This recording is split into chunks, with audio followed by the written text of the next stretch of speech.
Hello and welcome to our 2020 range of videos here at Rimmerbros.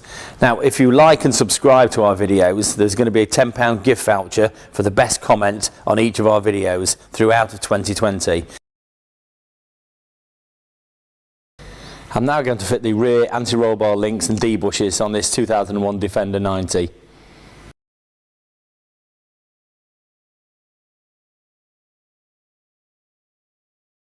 I'm going to remove both of the anti-roll bar links first. So there's a 19mm nut on there, so you get your socket on there and take that off, and there's a 24mm spanner size nut and bolt through the lower link. So once they're out of the way, we can then move on to the D-bushes, which I'll show you later.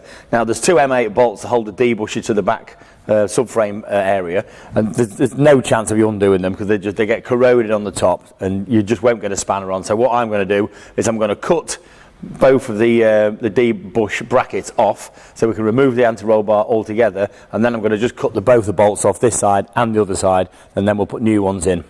Just to help us a little bit, we'll just put a bit of penetrating oil on the nuts. So then a 19mm socket on the top mount. That's that one off and out of the way. Just retrieve the washer as well. So that's that, and then your 24mm socket and spanner on the lower link. Remove the washer, and that's the lower bolt out. You might just have to, because these are a taper fit on the top bush, so just get a hammer, give it a smack, and it's out the way. They're exactly the same to the other side, so that's out the way and the anti-roll bar is then loose, and then we'll move on to the rear bracket. I said earlier about these M8 nuts and bolts that hold the rear D-bushes on. You're just not going to be able to undo them. You can never get a spanner on the inside because the nuts just corrode away because they just get full of all the muck in there. So I'm just going to cut both the brackets off, both sides. I can remove the link, then I'm just going to cut both the bolts each side, and then we're going to fit new brackets and new bolts.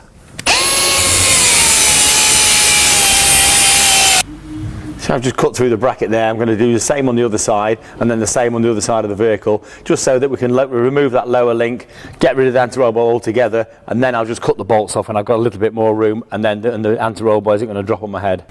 I've fitted the new bush on the anti-roll bar, and then the bracket obviously fits onto it like that. Then it might just take somebody just to hold the bracket in place while you put the new nuts and bolts in, so I'll show you that in a second.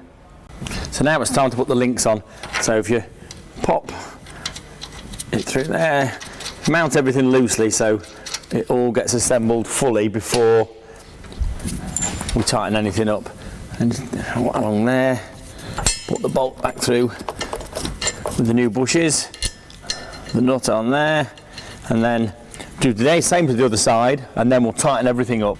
So that's everything tightened up. So all I'm going to do now, pop the split pins through the nuts there, because we've got castellated nuts, not the nylock type. Once the split pins are through both sides, that's that job finished.